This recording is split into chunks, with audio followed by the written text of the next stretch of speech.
Assalamualaikum warahmatullahi wabarakatuh. Perkenalkan, nama saya Dirga Nugraha. Saya di sini sebagai moderator untuk memandu jalannya kegiatan diskusi pada pagi hari ini. Langsung saja ke penjelasan dari tiap kelompok. Yang pertama, definisi ideologi. Ideologi dapat ditinjau dari dua pengertian, yaitu dalam arti luas dan dalam arti sempit. Dalam arti luas, ideologi berarti ilmu pengetahuan mengenai cita-cita negara. Sementara itu, dalam arti yang sempit, ideologi merupakan cita-cita negara yang menjadi basis bagi teori dan praktik penyelenggaraan negara. Ideologi memiliki peran penting dalam menjaga persatuan bangsa. Di tengah isu perpecahan sosial dan politik, Pancasila hadir sebagai identitas yang menyatukan keberagaman sekaligus menguatkan nilai persaudaraan. Dalam kebijakan publik, ideologi seharusnya menjadi dasar agar keputusan pemerintah tidak sekadar pragmatis, tetapi berorientasi pada keadilan sosial dan kesejahteraan rakyat. Penelitian Eliza 2023 juga menegaskan bahwa Pancasila berfungsi sebagai pedoman hidup bangsa dalam aspek sosial, budaya, hukum, dan pendidikan.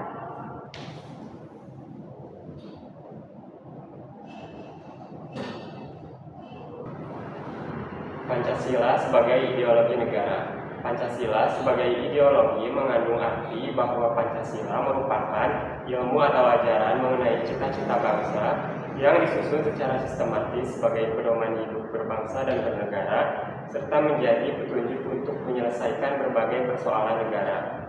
Dengan kata lain, Pancasila adalah visi penyelenggara kehidupan bernegara yang diwujudkan dalam nilai ketuhanan, kemanusiaan, persatuan, kerakyatan, dan keadilan. Karena nilai-nilai yang terkandung dalam Pancasila merupakan cerminan dari budaya bangsa Indonesia dan bersifat universal.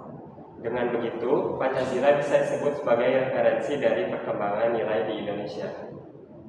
Pancasila sebagai ideologi tidak hanya bersifat normatif, tetapi sebagai nilai praktis dan kontekstual dalam penerapannya. Misalnya dalam membuat kebijakan seperti membuat infrastruktur, pemerintah harus memikirkan dampak sosial yang akan ditimbulkan kepada masyarakat.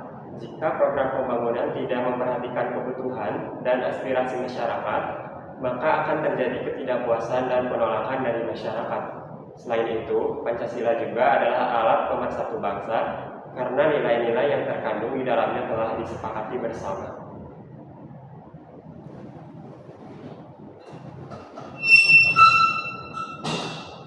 Perbandingan Pancasila dengan ideologi dunia. Pancasila sebagai ideologi bangsa Indonesia sering dianggap sebagai penggabungan dari berbagai ideologi global, terutama liberalisme, sosialisme, komunisme, dan demokrasi. Namun perbandingan ini bukan hanya untuk menonjolkan keunggulan Pancasila, tetapi juga memberikan kesempatan untuk mengkritisi pelaksanaannya serta konsistensinya dalam kehidupan berbangsa dan bernegara. Pertama, ketika dibandingkan dengan liberalisme, Pancasila menyoroti pentingnya keseimbangan antara kebebasan individu dan kepentingan kolektif. Ini terlihat pada sila kedua dan kelima yang menghargai nilai kemanusiaan serta keadilan sosial.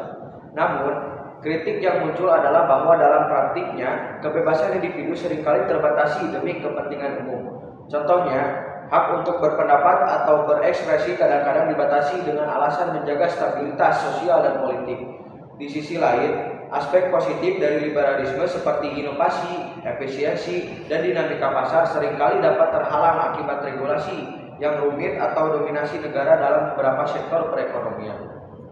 Kedua, bila dibandingkan dengan sosialisme komunisme, Pancasila memang mengamanatkan semangat pemerataan dan gotong royong, tetapi tetap mengakui adanya hak milik pribadi dan kebebasan individu. Ini menjadikannya lebih moderat dan fleksibel daripada ideologi komunis yang cenderung infleksibel.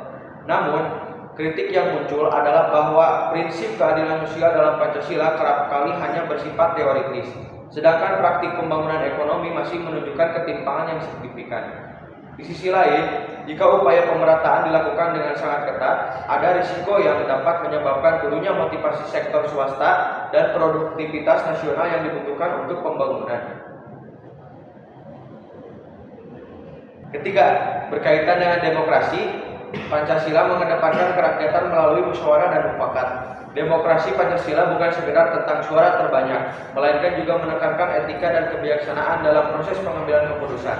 Namun, kritik yang bisa disampaikan adalah lemahnya perlindungan terhadap hak-hak minoritas dalam praktiknya, serta masih minimnya transparansi, akuntabilitas, dan supremasi hukum yang merupakan inti dari demokrasi modern. Ini mengindikasikan bahwa demokrasi Pancasila dapat terjebak dalam aspek formal tanpa memperkuat institusi yang solid untuk memastikan keseimbangan kekuasaan.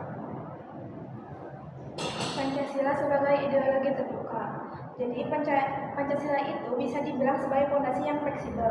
Dia bukan tembok beton yang kaku dan tidak bisa diubah. Sebaliknya, Pancasila itu seperti kerangka rumah yang nilai dasarnya seperti gotong royong, musyawarah, dan keadilan. Bisa terus beradaptasi dengan perkembangan zaman. Itulah yang dinamakan ideologi terbuka. Di era globalisasi yang serba cepat ini, kita dibanjiri berbagai informasi dan ideologi dari luar. Ada yang positif, ada juga yang bisa merusak nilai-nilai bangsa. Nah, Pancasila di sini berperan sebagai filter cerdas. Dia tidak menyuruh kita untuk menolak semua hal baru, tapi mengajak kita untuk memilah-memilah. Banyak yang bilang Pancasila itu sudah kuno, tapi menurut saya justru sebaliknya. Nilai Pancasila itu abadi dan universal. Coba pikirkan, nilai ketuhanan mengajarkan kita untuk beriman, nilai kemanusiaan mengajarkan kita untuk saling menghormati, nilai persatuan penting untuk menjaga keutuhan, nilai kerakyatan mendorong kita untuk berdemokrasi, dan nilai keadilan sosial mengingatkan kita agar tidak ada kesenjangan. Semua nilai itu masih sangat relevan di era modern ini. Keadilan sosial misalnya bisa diterjemahkan dalam bentuk kebijakan ekonomi yang pro rakyat, sementara persatuan sangat penting untuk menjaga kerukunan di tengah keberagaman yang ada. Jadi Pancasila itu bukan sekedar sejarah, tapi panduan yang relevan untuk menghadapi tantangan masa depan.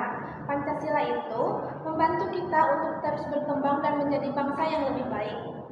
Jadi kesimpulannya, pandangan Anda merefleksikan pemahaman yang mendalam bahwa Pancasila adalah way of life, pandangan hidup yang hidup, bukan textbook, bukan yang mati, sehingga ia menopang Indonesia sebagai negara yang dinamis dan beradab.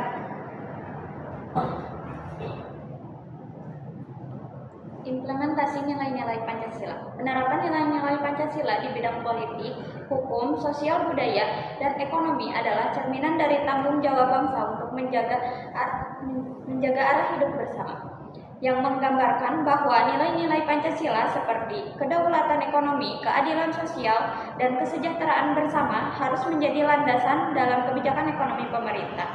Tantangan utama dalam penerapan Pancasila saat ini antara lain datang dari derasnya arus globalisasi yang membawa masuk nilai-nilai dan budaya asing, sehingga pengamalan nilai Pancasila kerap tergerus. Selain itu, lemahnya penegakan hukum yang terlihat dari masalah korupsi, ketidakadilan proses peradilan, dan rendahnya kepercayaan publik terhadap institusi hukum melemahkan efektivitas nilai keadilan sosial yang dijamin Pancasila. Penguatan Pancasila harus dimulai sejak dini melalui pendidikan karakter yang konsisten, di samping literasi digital, agar generasi muda tidak kehilangan identitas kebangsaan. Hal ini juga serupa dengan dikemukakan oleh Armianti 2024 yang menyatakan bahwa integrasi teknologi digital dalam pembelajaran pendidikan Pancasila mampu memperkuat 6 dimensi profil pelajar Pancasila, termasuk karakter luhur, gotong royong, pemikiran kritis, dan keragaman global.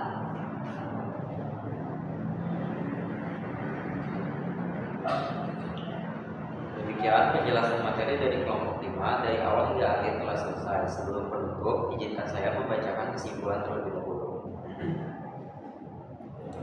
Kesimpulannya, Pancasila merupakan ideologi bangsa Indonesia yang tidak hanya bersifat normatif, tetapi juga praktis sebagai pedoman dalam kehidupan berbangsa dan bernegara. Dibandingkan dengan ideologi dunia lain seperti liberalisme, sosialisme, komunisme, dan demokrasi, Pancasila menawarkan jalan tengah yang menekankan keseimbangan antara kebebasan individu, pemerataan, dan kepentingan kolektif. Nilai-nilai ketuhanan, kemanusiaan, persatuan, kerakyatan, dan keadilan sosial menjadi dasar yang universal sekaligus khas di Indonesia. Terima kasih kepada kelompok penyaji yang telah menyajikan materinya dengan baik. Sekian, wassalamualaikum warahmatullahi wabarakatuh.